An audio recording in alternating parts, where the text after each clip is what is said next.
The most aggressive response to the collapse of local journalism has come from hundreds of upstart news outlets that have formed over the last 15 years. We asked several industry innovators, 3 founders of local digital operations, and the architects of a program aimed at bringing legacy newsrooms into the digital era to share their visions of what local news can look like without a local newspaper. By Stephen Waldman and Charles Sennott.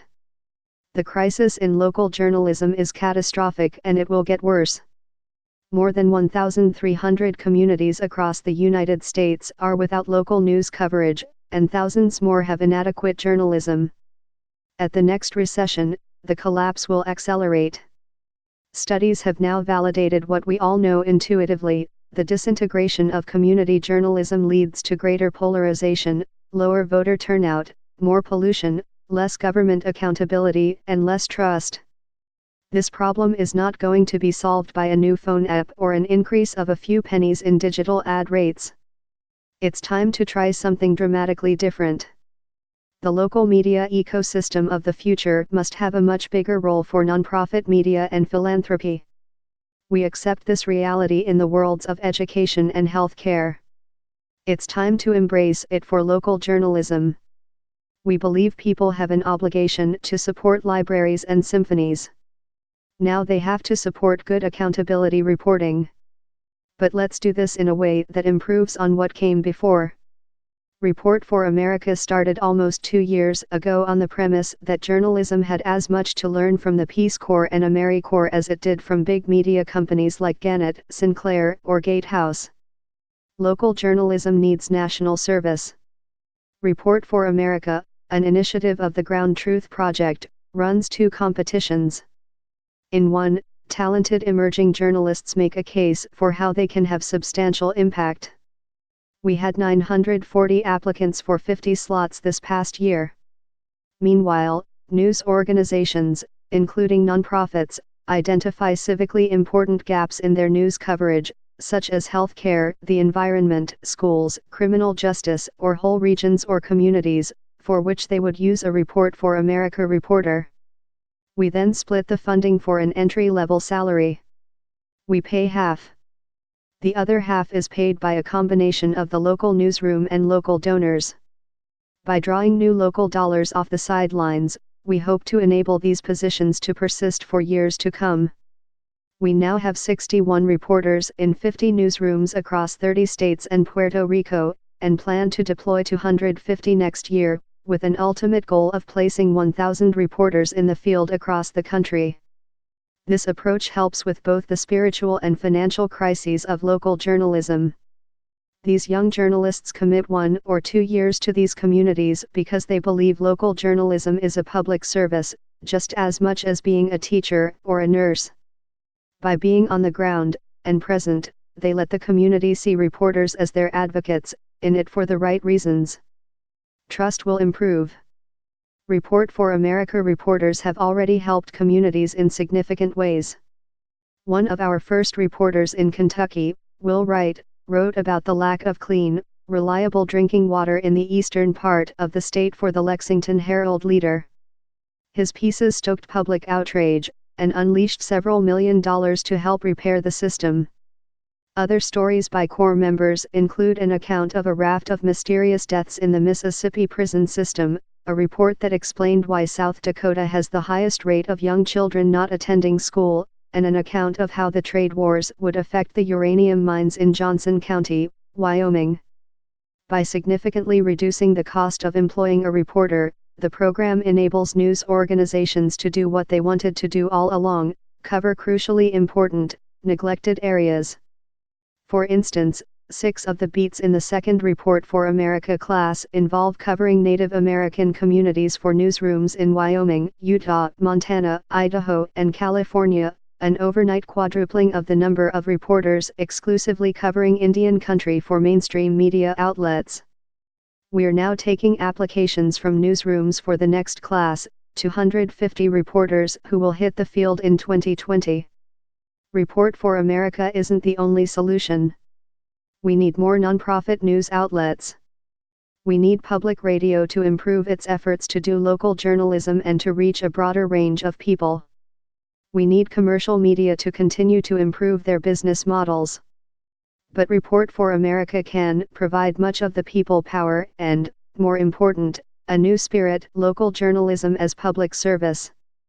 Mr. Waldman is president and co-founder of Report for America. Mr. Senat is co-founder of Report for America and CEO of the Ground Truth Project. By Baini Chipala.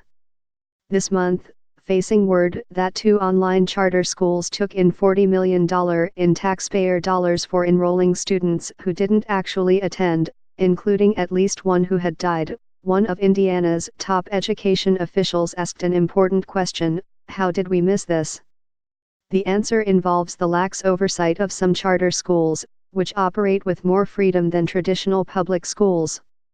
But it also has to do with something else altogether, the news business. Because if it weren't for a few dogged reporters at Chalkbeat, the nonprofit where I work, which covers public schools in Indiana and 6 other states, that education official most likely wouldn't have known about the school's malfeasance at all. While other nonprofit news organizations take on important national topics, at Chalkbeat, our mantra is local first. After all, most decisions affecting public schools, including budgets, facilities, testing, and curriculum, happen at the local and state level. Indiana's virtual schools resemble those in other states, but they are governed by laws that are unique to Indiana, and as we found out, they need regular and focused attention to untangle. Chalkbeat exists because without us, that attention just wouldn't be paid. According to a recent Pew Research Center analysis of Bureau of Labor Statistics data, the number of newspaper newsroom employees dropped by 47% between 2008 and 2018, to about 38,000 from about 71,000. At the papers that remain, the education beat has been decimated.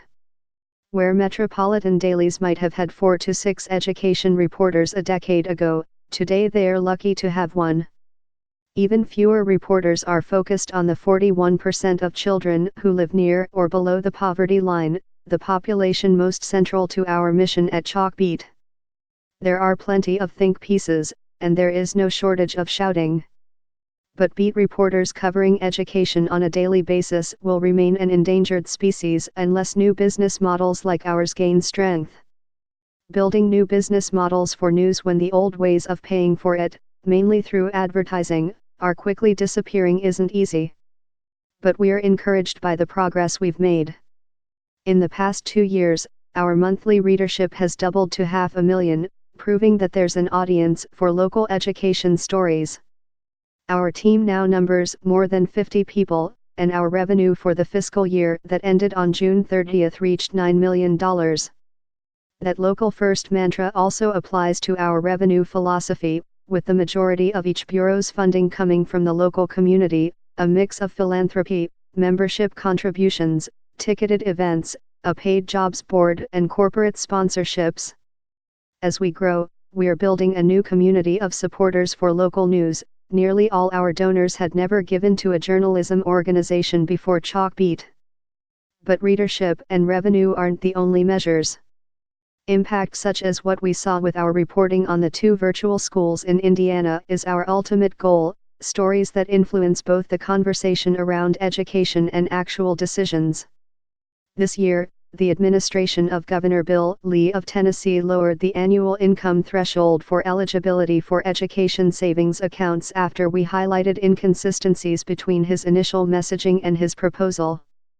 In Denver, our reporting this past winter on the city's teachers' strike offered context no one else could provide.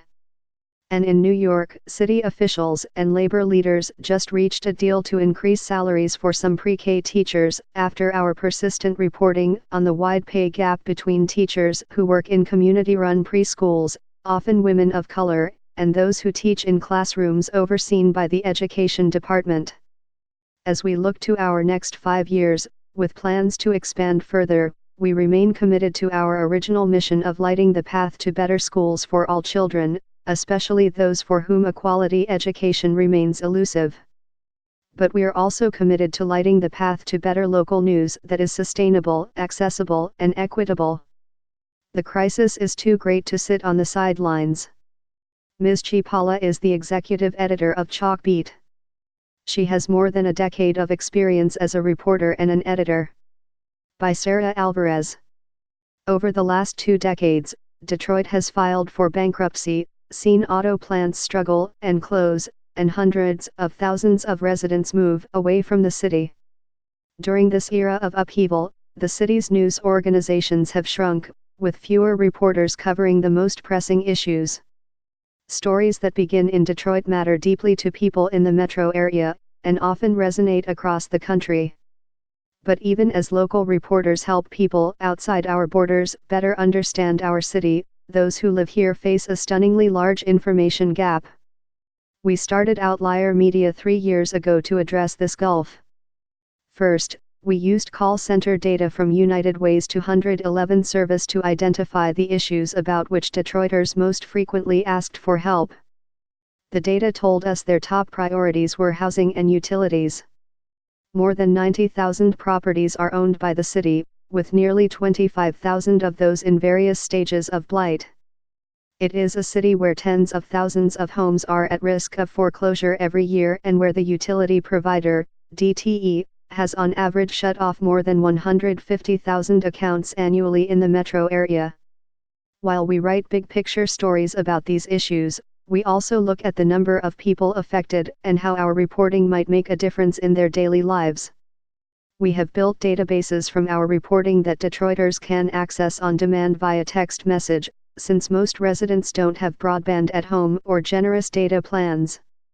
Anybody can enter their address into our system and find a menu of information, including answers to common questions, such as whether the house they rent is on the tax auction list or if the landlord has a history of receiving blight tickets from the city. They can also access the most recent inspection and information about who owns the vacant house down the block. We added that because it was such a common question. For those with questions our database does not answer, or who would like an actual person to follow up with them, we reach out within 48 hours. We talk to about 200 people a week while also working on enterprise stories with newsrooms around the city. We are a small and nimble operation. Our team of 3 women of color includes me, I report and edit, a data reporter, and our boss, whose priorities are raising money, handling our outreach and building partnerships with newsrooms across Detroit and across the country. It is a heavy lift, but we take our responsibility seriously. We strive to give back as much as we receive.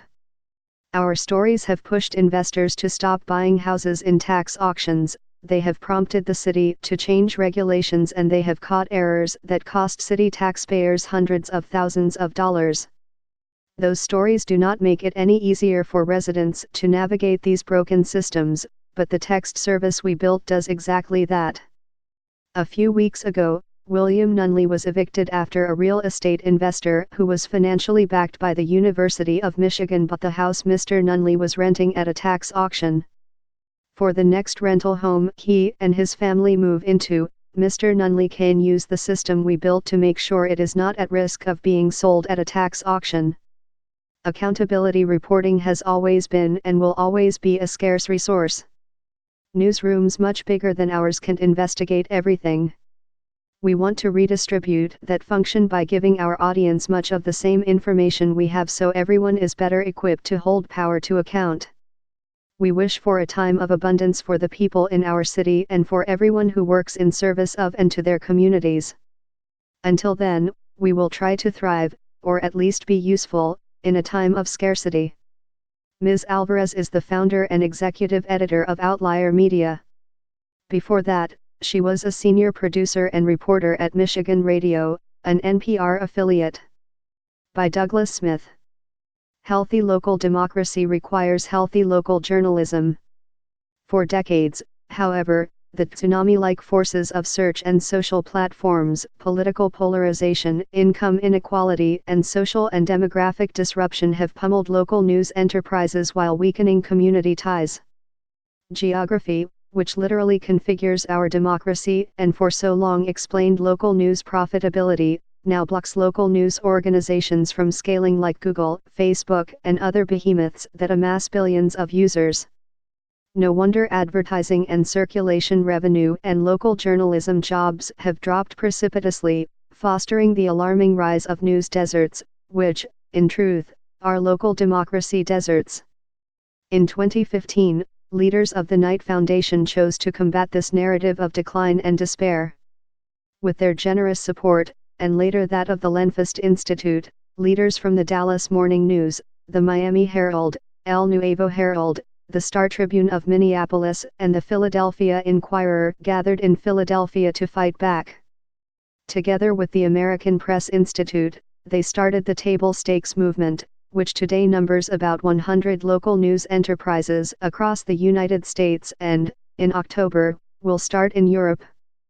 Table Stakes analogizes business to poker. It asks, what's the ante, the minimum required to be in the game? You cannot play at a $100 poker table without anteing up $100. The leaders defined 7 core table stakes required to serve valued and valuable local audiences. Essentially, these boil down to focusing maniacally on the needs of different local audiences, namely, you, earning the financial support of audiences, you again, expanding how to make money in order to serve audiences, you, and working together with others to innovate to make places where people like you live better. Guided by these 7 stakes, plus the courage to change decades-old habits, newsrooms, whether urban, suburban, or rural, owned by corporations or families, for-profit or non-profit, operating in strong or weak local economies, have gone through the Table Stakes program.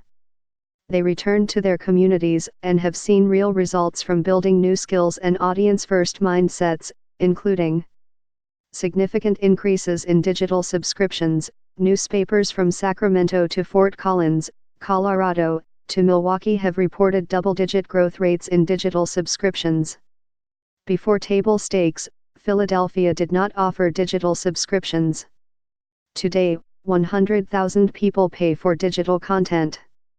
Reconnecting to local audiences, in Durango, Colorado, Charleston, SC, Minneapolis, and elsewhere, people in local news regularly convene audiences to have fun, find jobs, discuss common problems and get to know one another and the opportunities and challenges they share. Fundraising for high-quality local journalism, inspired by a pioneering effort in Seattle, local news groups tap foundations and others for funds needed to report on the causes of and local solutions to opioids, education, environmental deterioration, transportation, unaffordable housing, homelessness, transportation, and more. Local news enterprises also have created new products, teamed up with one another, and fostered new skills and mindsets that put audiences first, inspired by the success. Large news corporations Gannett, McClatchy, and Gatehouse, to name a few, have embarked on internal table stakes programs. Importantly, amid all this, local newsrooms reaffirmed that high-quality local journalism, not clickbait, is the pathway to restore sustainable local journalism. Nearly a dozen table stakes participants have won or been finalists for a Pulitzer Prize since 2015. According to the Pew Research Center, Americans trust local news more than other news sources. They also yearn for local newsrooms to connect them. Yet 71% believe local news groups are doing well financially, which may explain why only a paltry 14% pay for local news. That has to change. It took decades for local journalism to find itself on the brink. Restoring sustainable, high-quality, audience-centric journalism won't happen in a month or a year. Scores of local news enterprises are making progress. But they are not yet doing well financially. And they need your support because democracy for all of us and our children and grandchildren depends on it. Mr. Smith is the architect and a co-founder of the Table Stakes programs, and a co-author of Table Stakes, a manual for getting in the game of news.